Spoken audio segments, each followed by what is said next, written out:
Salut à tous, on se retrouve aujourd'hui pour parler du Paris Saint-Germain ce lundi 2 février et on commence directement avec la rencontre hier soir. Le Paris Saint-Germain est en déplacement du côté de Strasbourg pour une rencontre de Ligue 1.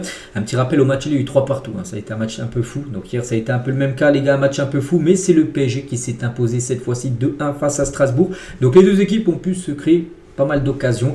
Donc Maïlu et Mendes ont été les deux buteurs côté Paris Saint-Germain. A noter que Doué, le grand frère de Désiré Doué, Golo Doué était buteur du côté strasbourgeois. A noter aussi un arrêt sur penalty les gars de Safonov qui a encore réalisé un match exceptionnel avec Paris hier.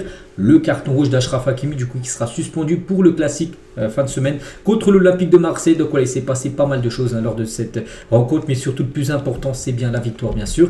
Vu que Lens s'est imposé vendredi 1-0 face à, pourquoi je parle de Lens, parce que Lens et Paris sont les deux équipes qui vont lutter jusqu'au bout pour gagner bien sûr la Ligue 1. Donc Paris avait l'obligation de s'imposer et chose faite bien sûr avec cette victoire du côté de Strasbourg. Et au classement du coup le Paris Saint-Germain repasse devant le Racing Club de Lens.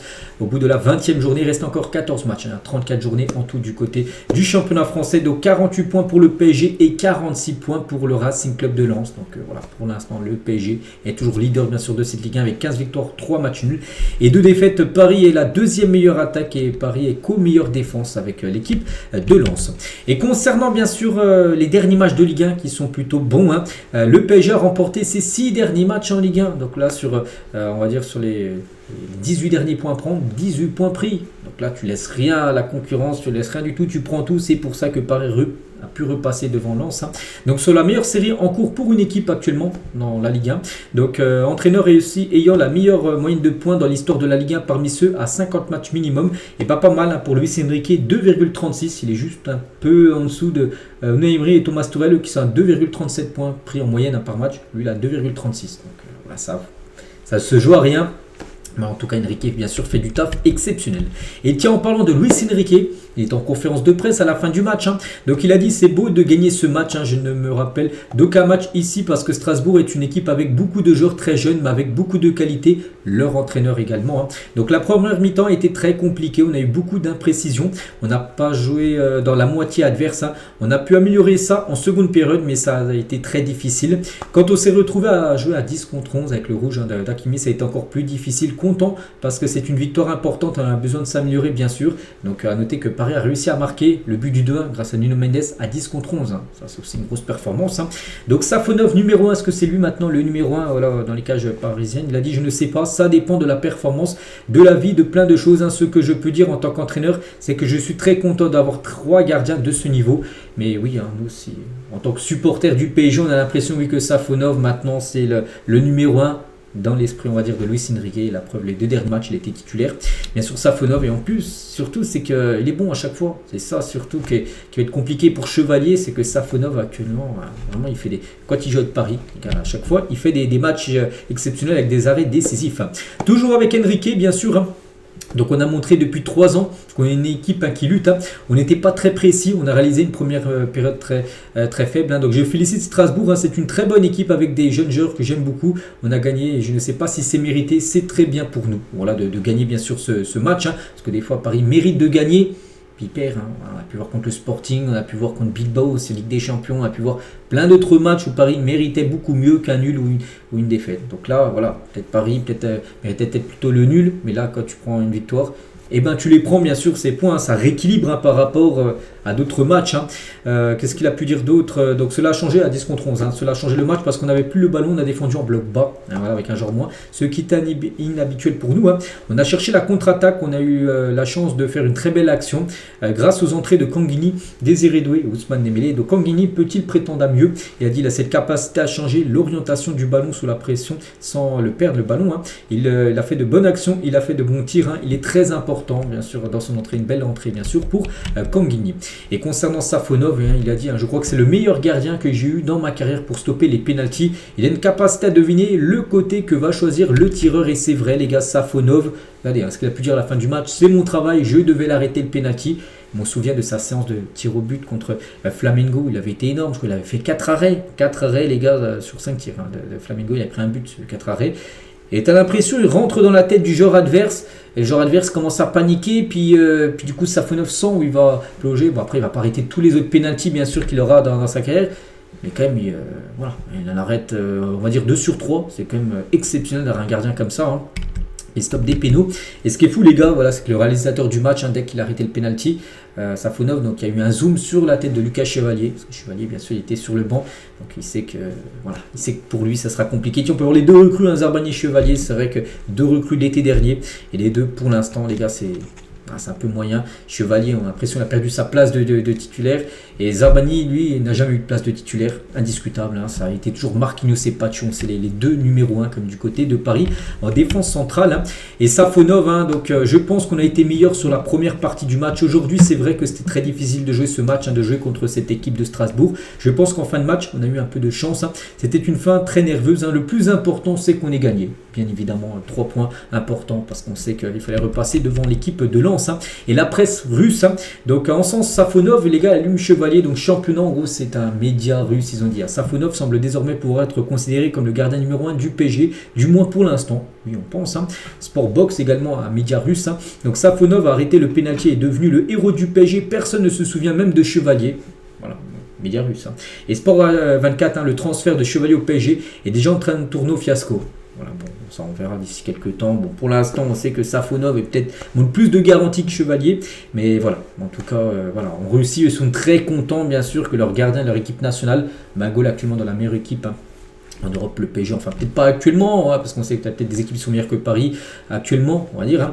Bon, en tout cas, Paris hein, reste bien sûr le dernier vainqueur de la Ligue des Champions, donc voilà. Toujours avec Safonov, en tout cas, il a été élu enfin parmi les meilleurs joueurs de la 20e journée. Il est dedans, les gars. Safonov, bien sûr, est présent. Hein, donc un penalty arrêté à Strasbourg et première fois qu'il est dans une équipe type hein, cette saison de Ligue 1. Kanguini tient aussi. Hein, donc comme je l'ai dit avant, là, au final, hein, tous les matchs sont importants pour nous. C'est celui d'aujourd'hui, le prochain, le président, tous les matchs sont compliqués, ce sont des rivaux qui nous posent des problèmes. Nous essayons de les affronter de la meilleure possible, hein, meilleure moyen de gagner. Donc voilà ce qu'a pu dire Kanguini à la fin de la rencontre. Barcola aussi, hein. Donc c'est un match difficile, on sait que Strasbourg est une très bonne équipe, à chaque fois qu'on les joue c'est compliqué. Hein. De toute façon Strasbourg toujours délicat, surtout chez eux à la Méno. Paris a perdu, hein. Saison dernière Paris, en plus c'était la première défaite à l'extérieur depuis plus de 30 matchs, je crois d'affilée à l'extérieur sans perdre. Paris a perdu l'année dernière à l'extérieur hein, chez eux, donc on a réussi à faire notre boulot et à gagner même à 10 contre 11, hein. Donc on est très content bien sûr hein, du résultat. Hein. On sait qu'on aurait pu peut-être faire mieux sur certaines paires de balles. Hein. On sait qu'on peut faire mieux, mais au final on gagne, donc on va retenir ça. Donc améliorer mon efficacité, donc là, par rapport à lui, à Barcola, hein. Être plus concentré devant le but. Hein. J'arrive à me procurer des occasions. Maintenant il faut que je réussisse à les finir, ça c'est vrai. Il inscrit pas mal d'occasions. C'est un joueur, les gars, à chaque match j'ai l'impression qu'il peut finir avec un doublé triplé. Le problème, il finit souvent avec 0 but. Bon, de temps en temps un but comme le match contre la Auxerre, mais voilà, avec le nombre d'occasions qu'il a, il sait que s'il est un peu plus tuteur, les gars, et ben voilà, ses stats seront totalement différentes que les stats actuellement qu'il affiche. Hein. Parce qu'on sait qu'il peut faire beaucoup mieux, bien évidemment. La passe décisive sur le premier but de Maïlu. Donc c'est une passe D de chance. Hein. C'est vrai qu'il a fait une passe D, mais bon, ça lui... Enfin, une passe D de chance totale. Hein. Voilà, ça lui revient, puis ça fait but juste après. Bien sûr, on prend. Hein. Notre travail, on sait qu'on doit presser quand on perd le ballon. C'était quand même une bonne passe de Nuno Mendes. Hein. Et le classique, donc la semaine prochaine contre Marseille, hein, ça va être un très bon match. C'est une très bonne équipe. Ça a été un peu compliqué sur les deux derniers matchs, mais on veut gagner. Les supporters seront là et on va mettre le feu sur le terrain. Voilà pour le match, bien sûr, fin de semaine. On parlera bien sûr tout au long de la semaine ce match contre Marseille. Toujours avec ce Strasbourg-Paris, les notes. Voilà, nous ce qui nous intéresse c'est côté PSG. Pas mal de notes en dessous de la moyenne. En dessous de la moyenne, ben, c'est en dessous de 5. Hein. Regardez, Hakimi 4. Rouge hein, dans le match, hein. Marquinhos 4, Pacho 4, Vitinha 4, Mbaye 4, Neves 4. Voilà, comme des cadres, hein, souvent, voilà, Vitinha, Neves, tout ça, normalement, c'est toujours des notes, enfin, d'après les journalistes d'équipe, qui ont toujours au moins 6, 7, hein, voire 8 sur certains matchs, donc là, ils ont tous en dessous de la moyenne. Donc la note la plus haute, c'est Safonov, 7, hein, par rapport au gros match, il était hélium du match, hein, bien sûr, et Safonov. Nuno Mendes, buteur, et note de 6, ça pour Mendes, qui sauve un peu le PSG hein, du nul. Voilà, parce qu'il y avait un partout, 10 contre 11, c'était compliqué. Et Mendes, en tout cas, inscrit son 10e but et délivré 10 passes D, le double 10. Hein, bon, pas sur cette saison, voilà, parce que ça aurait été fou cette saison, mais depuis le début de la saison dernière, en 78 matchs, hein, 10 buts passés, c'est pas mal, les gars, pour un défenseur gauche et des attaquants sur leurs 78 derniers matchs. Ils n'ont pas les stats de Nuno Mendes, hein, en tout cas, lui les a. Donc, félicitations à lui, un buteur de la tête hier. On peut revenir aussi sur le rouge d'Hakimi. Bon, il n'y a rien à dire, hein. On est tous d'accord les gars que ça mérite totalement rouge.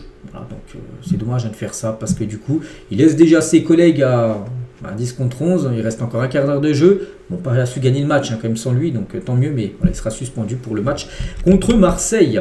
Voilà ce qu'il y a à dire les gars sur ce Strasbourg PSG. Donc prochain match, normalement là, c'est une semaine de Coupe de France, on sait que Paris est éliminé, donc du coup, semaine... on va dire tranquille, voilà, fin de semaine, prochain match. Et ben la réception de Marseille, donc Paris-Marseille, le 8, donc ce sera dimanche prochain à 20h45. Après, il y aura un Rennes-PSG, ça sera un vendredi 19h, voilà, vendredi 13, parce que le 17, match, 16e de finale aller, bien sûr, contre Monaco de LDC. Après, il y aura Metz, et après, il y aura le match retour contre Monaco. Ensuite, le Havre et de nouveau Monaco pour aller très loin. Là, on sera au mois de mars, dans un mois. Donc, voilà, concernant bien sûr le prochain match. Donc, concernant bien sûr, vu que là, il y a une semaine, on va dire, sans match en plein milieu de semaine, parce que souvent, le PSG a toujours des matchs en plein milieu de semaine. Donc, à noter que séance d'entraînement aujourd'hui, lundi, là, ce matin, il y avait entraînement. Donc, suivi de 2 jours de repos. Donc, demain, mardi, et après-demain, mercredi, repos. Ensuite, reprise de l'entraînement jeudi. Vendredi, samedi et match un dimanche face à Marseille. Donc là, 2 prochains jours, mardi, mercredi, ça sera repos pour les Parisiens. Et on finit les gars avec le mercato parce que ce soir minuit, fermeture du mercato hivernal. Donc on se dit, il y aura normalement pas d'autres arrivées au PSG. J'ai pas vu d'autres rumeurs les gars de joueurs qui pourraient arriver sur ces dernières heures de mercato, mais peut-être un départ les gars. Donc un accord a été trouvé entre l'Olympique Lyonnais et Noam Camara, donc jeune joueur du PSG, tandis que le PSG et Lyon se sont entendus pour un prêt accompagné d'une option d'achat. Donc discussion en cours entre les deux clubs, donc normalement ce soir avant minuit, parce que la date limite c'est minuit. Camara a de fortes chances de quitter Paris pour aller à Lyon. Voilà. C'est le seul transfert côté départ qu'il pourra avoir, sinon les gars ça sera calme sur cette fin de mercato. Il y a eu comme Draw qui est arrivé, voilà, Paris qui n'a pas joué hier, qui jouera peut-être le prochain match contre Marseille, on verra, mais en tout cas Camara devrait quitter Paris aujourd'hui. Donc voilà ce qu'il y avait à dire, j'espère que ça vous a plu. On se retrouve demain bien sûr, même s'il n'y a pas de match on va dire en milieu de semaine, il y a toujours des infos bien sûr sur l'équipe parisienne. Allez, je vous souhaite une bonne journée et à demain.